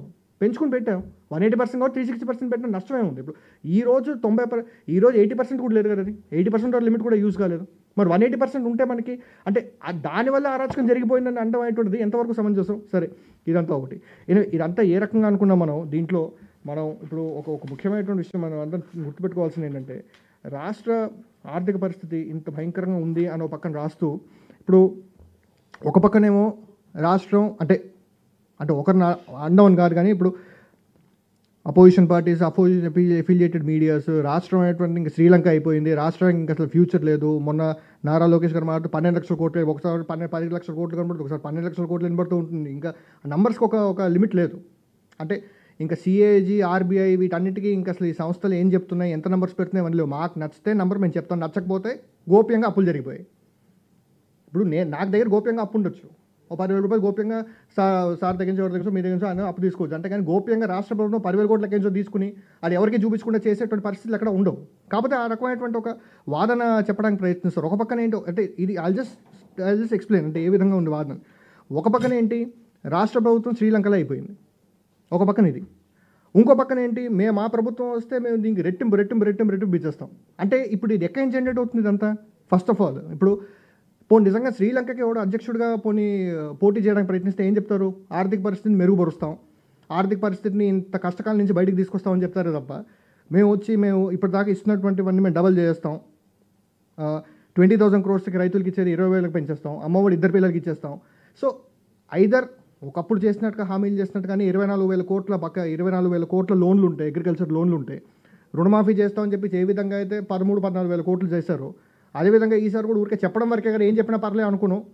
నిజంగా వారు కనుక విశ్వసిస్తే ఈ అవాస్తవం ఏదైతే ఉందో శ్రీలంకలో అయిపోయింది మన రాష్ట్రం అనే విషయం ఏదైతే వారు చెప్తున్నారో, వారు కనుక దీన్ని నిజంగా విశ్వసిస్తే ఇందులో ఏ ఒక్క కమిట్మెంట్ అయినా వారు ఇవ్వగలుగుతారా? అంటే కమిట్మెంట్ ఇవ్వచ్చు, అంటే కమిట్మెంట్ చేసే ఉద్దేశం ఉంటుందా అని. ఇవ్వడానికి ఏమైనా కమిట్మెంట్ ఎవరైనా ఇవ్వగలుగుతారు అంటే ఇప్పుడు సోమాలియాలో అయిపోతుందా, అంటే ఇప్పుడు శ్రీలంక అయిపోయి నెక్స్ట్ సోమాలియా అవుతుంది అంటే ఏం చెప్పడానికి ప్రయత్నిస్తుంది కదా. పోనీ ఈ మాట అనగానే నెక్స్ట్ ఇమ్మీడియట్ ఆర్గ్యుమెంట్ ఏముంటుంది, మాకు ఏ రకంగా రెవెన్యూ జనరేట్ చేయాలో మాకు తెలుసు, వేరే ప్రభుత్వాలు ఎవరికి తెలియదు. ఇప్పుడు అది కూడా ఒకసారి చూద్దాం అసలు రెవెన్యూస్ జనరేషన్ ఏ రకంగా జరిగినటువంటి కూడా ఇంతకుముందు ప్రభుత్వం ఇది ఫస్ట్ టైం వచ్చారు కాదు కదా, ఇప్పుడు ఇంతకుముందు చూసాం. ఇప్పుడు హిస్టారికల్గా కూడా మీరు చూస్తే 99 to 2004 మీరు చూస్తే మీరు కొంచెం దీనిపైన ఫోకస్ చేయండి for moment please. Last 20 years revenue deficits just ఊరికే మీ అందరి దృష్టికి తీసుకున్నాడు పెట్టాం. రెవెన్యూ డెఫిసిట్ అంటే ఏంటంటే ఆదాయానికి అంటే రెవెన్యూ డెఫిసిట్ అంటే ఏంటంటే ఆదాయానికి రెవెన్యూ ఎక్స్పెండిచర్కి ఉన్నటువంటి డిఫరెన్స్ ఏదైతే ఉందో రెవెన్యూ డెఫిసిట్ అంటే మీ రెవెన్యూ ఎక్స్పెండిచర్ కోసం చేసేటువంటి అప్పుని రెవెన్యూ డెఫిసిట్గా మనం చెప్పుకుంటాం. దాంట్లో కనుక మనం ఒకసారి చూస్తే 99 to 2004 ప్రతి సంవత్సరం రెవెన్యూ డెఫిసిట్ ఉంటుంది, అది కాస్త ఒక్కసారిగా రెవెన్యూ సర్ప్లస్కి వెళ్ళిపోయింది. మళ్ళీ ఆల్మోస్ట్ 2014 వరకు రెవెన్యూ సర్ప్లస్ ఉంటుంది, మళ్ళీ 14-15 మళ్ళీ రెవెన్యూ డెఫిసిట్లో పడిపోయింది. ఇప్పుడు పోనీ అండ్ అప్పుడు స్కీమ్స్ ఇంప్లిమెంట్ కాలేదు, అప్పుడు స్కీమ్స్ ఇంప్లిమెంట్ అవ్వలేదు. అంటే రుణమాఫీ అనేది 84,000 కోట్లు ఉన్నది కాస్త 13,000 కోట్లు మాత్రమే రుణమాఫీ జరిగినప్పుడు కూడా రెవెన్యూ డెఫిసిట్ ఫిగర్స్ అలా ఉన్నాయి. ఇవన్నీ సిఏజీ ఆడిటర్ నెంబర్లు, అగైన్ ఇవన్నీ మా సొంత ఊహాజనకమైనటువంటి నెంబర్లు కావు. మేము ఏదో జస్ట్ ఊరికి అనేద్దాం తర్వాత మా ఇష్టం అని కాదు, యాక్చువల్గా సిఏజీని తీసుకున్నటువంటి నెంబర్లు ఇవన్నీ. ఇవి చూస్తే రెవెన్యూ డెఫిసిట్ సో 99 నుంచి 2004 వరకు రెవెన్యూ డెఫిసిట్స్, మళ్ళీ 2004 నుంచి 2014 వరకు రెవెన్యూ సర్ప్లస్, మళ్ళీ 2014 తర్వాత రెవెన్యూ డెఫిసిట్స్. సరే ఈ కోవిడ్ కష్టకాలం వల్ల ప్లస్ ఈ విధమైనటువంటి ఆల్రెడీ అప్పు భారం వల్ల డెఫిసిట్ కొనసాగవచ్చు, మేము కాదంటే. బట్ ద పాయింట్ ఏంటంటే ఈ విధమైనటువంటి డెఫిసిట్స్ ఈ విధమైనటువంటి పరిస్థితుల్లో ఏ రకంగా రెవెన్యూస్ జనరేట్ అవుతాయి అవన్నీ చేయడానికి ఇంకో స్లైడ్ కూడా చూపిస్తాను మీకు. పోనీ ఇప్పుడు ఏ రకమైనటువంటి అభివృద్ధి ఎక్కడ జరగట్లేదు, రాష్ట్రం అడుగంటిపోయింది, రాష్ట్రం దయనీయమైన పరిస్థితిలో ఉందని చెప్పి ఒక రకమైనటువంటి వాదన క్రియేట్ చేయడానికి ట్రై చేస్తున్నారు. పోనీ అప్పుడు చాలా ఎక్స్ట్రీమ్ అభివృద్ధి జరిగిపోయి విపరీతమైనటువంటి రెవెన్యూస్. ఇప్పుడు ఎక్కడ ఏ రాష్ట్రంగా రెవెన్యూస్ ఎక్కడి నుంచి వస్తాయి? మీకు స్థూల ఉత్పత్తి పెరగడం వల్ల మీకు ఫస్ట్ కన్జంప్షన్ డ్రివెన్గా మీకు ఏంటంటే ప్రైవేట్ కన్జంప్షన్, మీ గవర్నమెంట్ కన్జంప్షన్, క్యాపిటల్ ఎక్స్పెండిచర్, మీ స్థూల ఉత్పత్తి జనరల్గా ఈ 4-5 పారామీటర్స్ వల్ల స్థూల ఉత్పత్తి పెరగడం వల్ల మీకు ఎబిలిటీ టు ట్యాక్స్ వస్తుంది. అందుకే ట్యాక్స్ టు జీడిపి రేషియో చూడాలి మనం ఎప్పుడు కూడా. అందుకే డెట్ కూడా ఎప్పుడు జీడిపికి ఒక నిష్పత్తిగా ఎందుకు తీసుకుంటారంటే ఫైనాన్స్ కమిషన్ ఎవరైనా సరే స్థూల ఉత్పత్తి ప్రకారంగానే అసలు ట్యాక్స్ ఎంత జనరేట్ చేసేటువంటి ఎబిలిటీ కూడా రాష్ట్రానికి వస్తుంది. ఇప్పుడు ఆ స్థూల ఉత్పత్తి అనేటువంటి పెరగడం బట్టే రాష్ట్రానికి ట్యాక్సులు కూడా వస్తాయి. వారి టైంలో టీడీపీ హయాంలో ఉన్నటువంటి 5 ఏళ్లలో కనుక తీసుకుంటే దేశంలో ఉన్నటువంటి జీడిపిలో అసలు మన రాష్ట్ర జిఎస్డిపి కనుక ఒక నిష్పత్తిగా తీసుకుంటే 14 నుంచి 19 వరకు యావరేజ్ 4.45% వరకు కాదు 4.78% పెరిగింది తప్ప తగ్గలేదు. రాష్ట్రం అడుగునిపోయినటువంటి పరిస్థితుల్లో ఇదే రకంగా కంటిన్యూ అవుతుంది. దాదాపుగా పాపులేషన్ ఇవన్నీ కూడా పర్సెంటేజ్లు దాదాపుగా సమ్ ఎక్స్ట్రాడినరీ లెవెల్ ఆఫ్ గ్రోత్లు తీసుకురావడం కూడా ఎవరి వల్ల కాదు. సో ఈ రకంగా ఇదే పొద్దున్న మళ్ళీ రిపీట్ అవుతాయి. అసలు ప్రస్తుత ప్రభుత్వం ప్రస్తుత రాష్ట్ర ముఖ్యమంత్రి వర్లు ఇస్తున్నటువంటి అన్ని డబల్ చేస్తాం, దీనికంటే 10 రెట్లు పెంచేస్తాం. ఒక పక్కనేమో శ్రీలంక అయిపోయింది. మళ్ళీ ఇమీడియట్గా మేము అధికారంలోకి వస్తే మొత్తం అంతా దీనికి ట్రిపుల్ చేసి మొత్తం అంతా ఇచ్చేస్తాం. ఎలా అంటే ఆదాయాలు వచ్చేస్తాయి. ఇప్పుడు ఆదాయాలు ఇంతకుముందు ఎప్పుడో వచ్చిన దాఖలాలు ఉన్నాయా? అది కూడా చూపించాక రెవెన్యూ డెఫిసిట్ ప్రతి సంవత్సరం రెవెన్యూ డెఫిసిట్లో ఉన్నటువంటి పరిస్థితులు. పోనీ జీడిపిలో కంట్రీస్ జీడిపిలో మన జిఎస్డిపి తీసుకుంటే అది కూడా మీరు చూస్తుంటే 4.45%, 4.78% పెరిగిందే తప్ప తగ్గినటువంటి పరిస్థితులు లేవు. సో ఏ రకంగా ఇవన్నీ జస్టిఫై చేసుకోగలుగుతాం అంటే ఈ అవాస్తవ ప్రచారం జరుగుతున్న విషయం మన అందరికీ చాలా క్లియర్గా అర్థమవుతుంది. అంటే ఒక రకంగా వాళ్ళు పొద్దున్న వేసినటువంటి ఫోటో తప్పు. యాక్చువల్గా ఏంటంటే ఐఎమ్ సారీ, చంద్రబాబు నాయుడు గారి ఫోటో దాని తర్వాత అపోజిషన్ మీడియా సంబంధించిన మీడియా వాళ్ళు యజమానుల ఫోటోలు పక్క అటు ఇటు పెట్టాలేమో మరి. అంటే నేను ఈ రకంగా ఎందుకు మాడాల్సి వస్తుందని చెప్తాను. నేను I'm giving a very serious statement over here. ఇప్పుడు మీరు కనుక ఒకసారి చూస్తే ఇక్కడ ఈ ప్రక్రియలో ఏం చేస్తున్నామంటే మనం రాష్ట్ర ఫైనాన్షియల్ సిస్టమ్ని కంట్రీ యొక్క సంబంధించినటువంటి హ్యూజ్ ఇన్స్టిట్యూషన్స్, అంటే ఈ ఇన్స్టిట్యూషన్స్ అనేటువంటివి they have stood the test of time. 2008 క్రైసిస్లో రకరకాల క్రైసిస్లో కూడా మన కంట్రీ అనేటువంటిది మునిపోకుండా మనం బయటపడగలిగామంటే because of the robustness of the institutions that we have. వారందరినీ కూడా ఇప్పుడు RBI, CAG, state financial system, ministry of finance, government of India అందరూ కూడా చెప్పేటువంటివన్నీ కూడా మనం తప్పని అని వారు ఏం చెప్పినా పర్లేదు, మా సైడ్ నుంచి మేము చెప్తాం, రాష్ట్రం ఎంత ఉందని చెప్తుంది, మేము మా సైడ్ నుంచి ఇంత ఉందని చెప్తాం. ఇప్పుడు ఇంతకుముందు కూడా అపోజిషన్ పార్టీస్ ఉన్నాయి, మేము ఇంతకుముందు అపోజిషన్లో ఉన్నాం. అపోజిషన్లో ఉన్నప్పుడు అప్పుడు ఆ రోజు ఉన్నటువంటి ప్రభుత్వం ఏ నెంబర్స్ అయితే ఇచ్చాయో ఆ నెంబర్స్ బట్టి మేము ఆర్గ్యూ చేసాం. ఈరోజు ఇంత తప్పు ఎందుకు పెరిగింది అన్నారు, ఎందుకు ఇంత తప్పు పెరిగిందనే విషయం చెప్తున్నాను తప్ప ఇవన్నీ తప్పు, ఈ నెంబర్స్ అని తప్పు, ఇక్కడ వెనకాల ఏదో వేరే అప్పు ఉంది, ఆ అప్పు అనేది ఆధారం ఉన్నట్టు ఆధారం లేదు, మా ఇష్టం, మేము నెంబర్ చెప్తాం, ఆ నెంబర్ ప్రకారంగా మేము రాసుకుంటాం. అంటే ఎంతవరకు కరెక్ట్ అది? అంటే ద ప్రాబ్లమ్ ఇస్ ఏంటంటే మనం ఈ స్టేట్ ఫైనాన్షియల్ సిస్టమ్స్ని మనం వీఆర్ రూయినింగ్ దేర్ ఇంటిగ్రిటీ. రేపు పొద్దున్న ఒక నెంబర్ అనేటువంటిది ఒక సెట్ ఆఫ్ స్టాటిస్టిక్స్ కనుక మన స్టేట్ గవర్నమెంట్ నుంచి కానీ సెంట్రల్ గవర్నమెంట్స్ కానీ వస్తే అసలు ఇవి ఎంతవరకు నమ్మొచ్చు నమ్మకూడదు అనేటువంటి ఒక అభద్రత మనం క్రియేట్ చేస్తున్నాం మనం.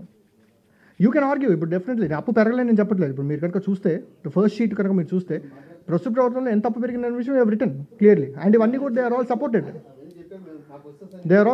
Let me I just conclude, దాంతో మీ questions next. So we have all given the numbers. మీరు యూ కెన్ ఆర్గ్యూ, బట్ ఈ నంబర్స్ తప్పు, మాకు ఎక్కడో వేరే ఐడియాస్ ఏవో ఉన్నాయి మాకు, ఇవన్నీ అనేటువంటిది ఎంతవరకు సంబంధించినటువంటి విషయం కూడా ప్రజలందరూ కూడా ఆలోచించాలి. సో ఆ ఉద్దేశంతో ఈ నంబర్స్ అన్ని మీ ముందు ఉంచడం జరిగింది. Thank you.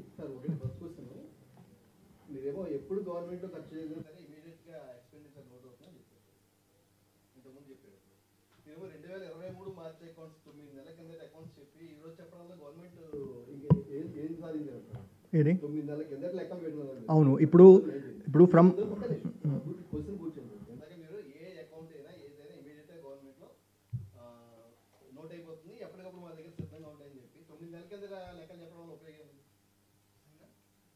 ఓకే, ఇప్పుడు యాజ్ అ గవర్నమెంట్ అఫీషియల్ నేను పుట్టింగ్ ఫోర్త్ నంబర్, ఇప్పుడు అవి ఏ సిఏజీ ఆడిటెడ్ నెంబర్లో లేకపోతే ఆర్బీఐ దగ్గర నుంచి వచ్చిన నెంబర్లో ఇస్తే it will be something which will be more constructive. నేను నా వరకు ఈరోజు నేను నా లాగిన్ ఐడీలో చూసుకున్న నెంబర్ తీసుకొచ్చి ఇక్కడ చూపించేసి ఇప్పుడు మీరు సిఏజీ ఆర్బీఐ నుంచి వచ్చిన నెంబర్లే మీరు విశ్వసించట్లేదు. ఇప్పుడు అవును, కానీ ఇప్పుడు ఇది బడ్జెట్ కాదు కదా, ఇది బడ్జెట్ కాదు కదండి. ఇది బడ్జెట్. పోనీ 9 నెలలు ఎంత పెరిగి ఉండొచ్చు? పోనీ మీరు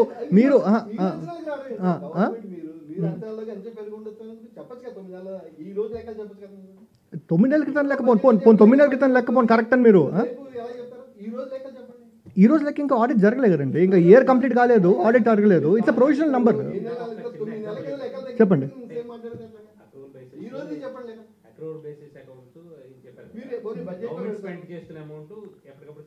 అవును, అవి మంత్లీ కీ ఇండికేటర్స్ ఉన్నాయి కదా, మంత్లీ కీ ఇండికేటర్స్ ఉన్నాయి దానికి.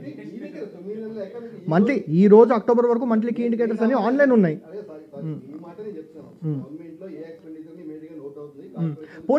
పోనీ అవన్నీ పక్కన పెట్టండి. పోనీ ఇప్పుడు ఆ షీట్కి వెళ్ళండి ఒకసారి. పోనీ అక్టోబర్ అన్నీ ఆన్లైనే ఉన్నాయి కదా. పోనీ ఇప్పుడు ఫస్ట్ మేము చెప్పిన సంగతి పక్కన పెట్టండి.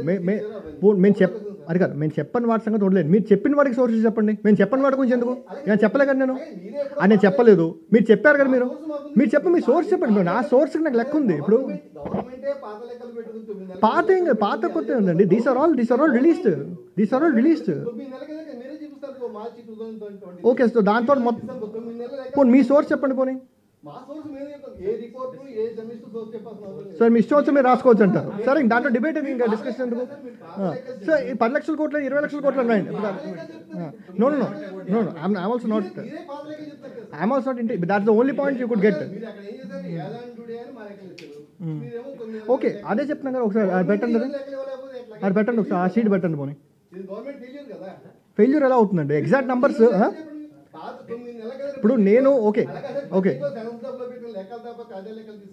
ఇప్పుడు ఓకే సరే, పోనీ డీడీ ఎట్లా పెరిగింది అంటారు? పోనీ 8,85,000 కోట్లకి ఎలా పెరిగింది అంటారు? మీ ఇష్టం అది. ఇంకా ఇప్పుడు ఇది మీరు ఖండించలేరు. ఇది మీరు రాసినటువంటి మీ ఊహాగానం. వాట్ ఇస్ 9 నెలలు ఎంత మారిపోతుంది? ఎంత మారిపోతుందండి మీ ఉద్దేశంలో?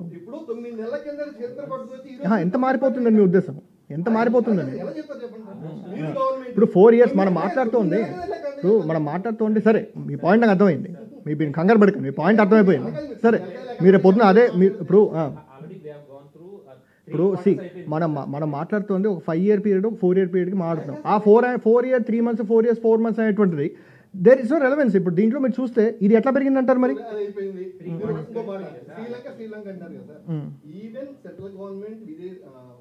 సెంట్రల్ గవర్నమెంట్ అందరికీ చెప్పారు కాబట్టి విదేశాంగ శాఖ మంత్రి మొత్తం అందరూ అధికార పక్షం అన్ని పార్టీలు పెట్టి చెప్పి శ్రీలంకలో అప్పులు పెరిగిపోతే జాగ్రత్త వహించాలని చెప్పి పవర్ పాయింట్ పెట్టేస్తున్నప్పుడు అందులో ఏపీ ఉందో లేదా? జనరల్గా అన్ని రాష్ట్రాలు అదే అంటున్నా. కానీ ఇప్పుడు అప్పు లేదని కూడా అన్నాడు. మీరు ఆ షీట్కి వెళ్ళండి. అప్పు లేని వాడు అన్నప్పుడు కానీ గొడవ అంతా. అప్పు ఉంది కాబట్టి గొడవ. అప్పు ఉంది కాబట్టి ఇష్యూ. అప్పు ఎవరి వల్ల ఏంటో నేను చెప్తున్నాను. అప్పు లేదని నేను చెప్పట్లేదు. నేను దురపరిస్థితి అప్పు లేదని చెప్పట్లేదు. ఐఎమ్ ఓన్లీ సేయింగ్ అప్పు ఎవరి వల్ల వచ్చిందని చూడాలి మీరు. అప్పు ఎవరి వల్ల వచ్చింది?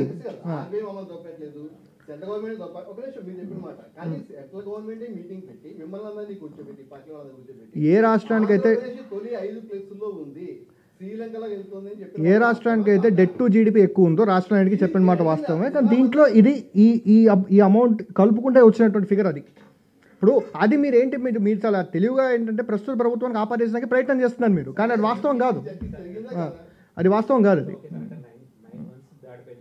సో ఇప్పుడు మీరు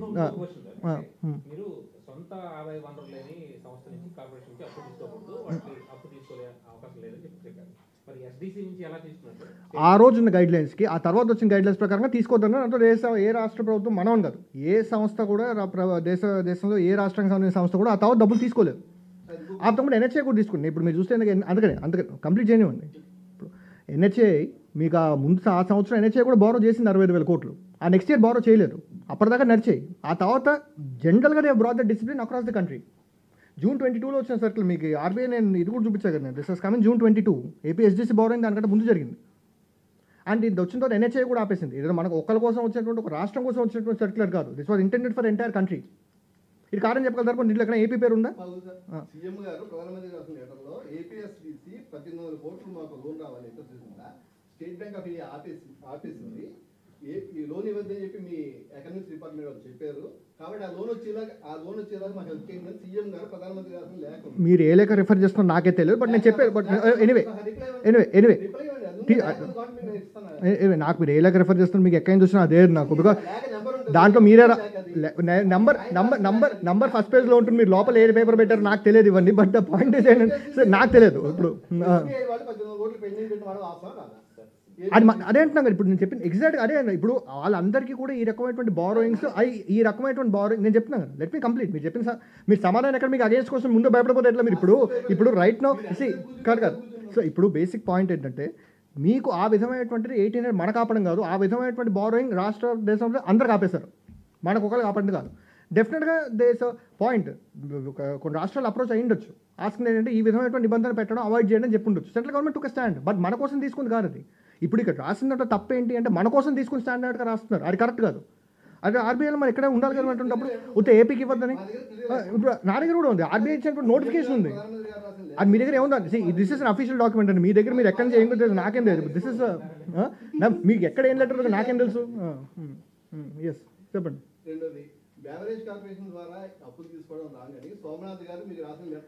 అవును, సపోజ్ కరెక్ట్ అయితే సెబీ ఎట్లా ఇచ్చిందండి అప్రూవల్? వాళ్ళకైనా ఫంక్షన్ చేసేది, ఆయనకైనా నాకు తెలియదు. ఇప్పుడు లేదు రాయలేదు, లెటర్ రాయలేదు, అట్లా లేదు అన్నదే. మరి మీ దగ్గర ఏం కాపీస్ ఉంటే నాకు ఏం తెలుసండి? ఇది ఇప్పుడు పోనీ అఫీషియల్గా ఎక్కడ నేను మీకు ఇచ్చినటువంటి దానికి I can show you official source.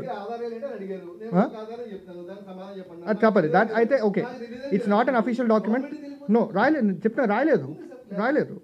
డేడెన్ say it's wrong. See నేను సింపుల్ లాజిక్ అండి, ఇవన్నీ పక్కన అటువంటిప్పుడు సెబీ అప్రూవల్ ఇస్తుందా? మా వాదన కాదు, ఇప్పుడు సెబీ అప్రూవల్ ఇస్తుందా? అంటున్నాడు సెబీ అప్రూవల్ ఇస్తుందా? సోమనాథ్ వాళ్ళు అది నో తప్పది, వాళ్ళు అన్కాన్స్టిట్యూషనల్.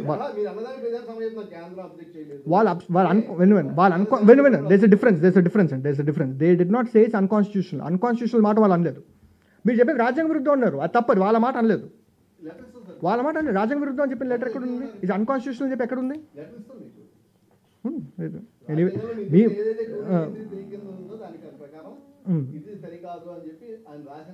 మరి అటువంటి సెబీ అప్రూవల్ ఎక్కడ చూస్తుందండి?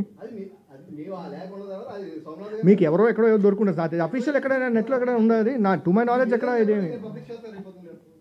Okay next.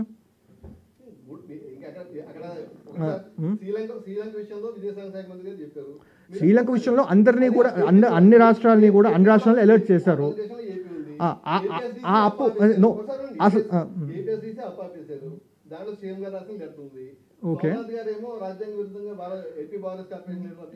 First of all నేను చెప్పి మళ్ళీ what I say also stands. ఇప్పుడు నేను చెప్పిన ప్రకారంగా అసలు అప్పు లేదని నేను చెప్పలేదు, అంటే మీ ఓకే మీ ఇష్టం మీరు రాసుకోండి దాని. ఇప్పుడు ద పాయింట్ ఇస్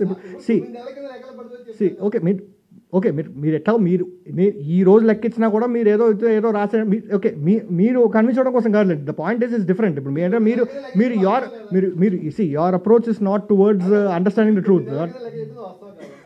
దాంట్లో డౌట్ అండి, నేను కాదని చెప్పట్లేదు కదా. నేను అవును బడ్జెట్లో పెట్టిన లెక్కలు ఇస్తాం కదండి. లేటెస్ట్ అంటే ఎంత మారిపోతుందండి, అంటే ఈ రోజు అంటే ఎంత మారిపోతుంది. నెక్స్ట్ దానికి సోర్స్ లేదంటారు మీరే. అడగట్లేదు, వాళ్ళ కాలం పెట్టారు, చాలా రాష్ట్రాలు అప్డేట్ చేయట్లేదు, చాలా రాష్ట్రాలు చేయట్లేదు. మీరు టీడీపీ హయాంలో కూడా జరగలేదు, చాలా రాష్ట్రాలు అప్డేట్ చేయట్లేదు.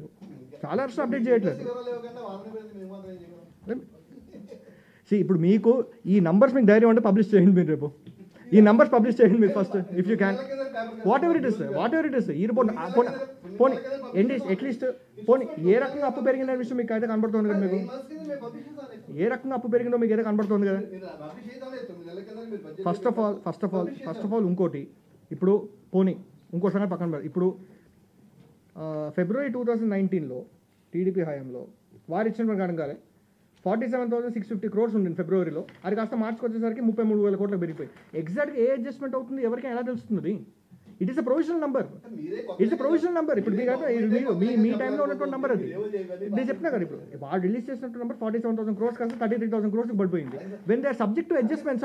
ఇప్పుడు ఇది కాదండి దుర్గాప్రసాద్ గారు, వినండి, ఈ numbers are not subject to adjustments. These numbers are subject to adjustments subject అయినటువంటి నంబర్. హౌ కెన్ వన్ గివ్ ఇవన్నీ కాదు కదా, they are subject to change. మరి పక్కా లెక్కలు అయితే టీడీపీ హయాంలో 47,000 33,000 crores ఎలా అవుతుంది?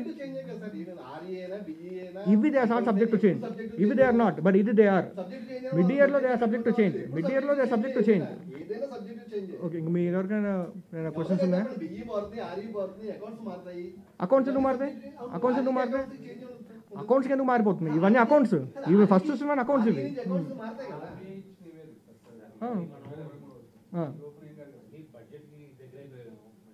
ఎందుకు ఒక 2-3 monthsలో మళ్ళీ మాట్లాడుకుంటాం కదా. ఇప్పుడు పాయింట్స్ ఏంటంటే, ఇప్పుడు మీకు ఆర్బీఐ సిఏజీ చూపించేస్తే మీరు మీ పేపర్లలో సిఏజీ కాళ్ళ గంటలు కొట్టుకొని రాస్తారు. మీరు ఇంకా మీకు మనం చూపిస్తే ఎవరు పట్టించుకునేది ఇంకా.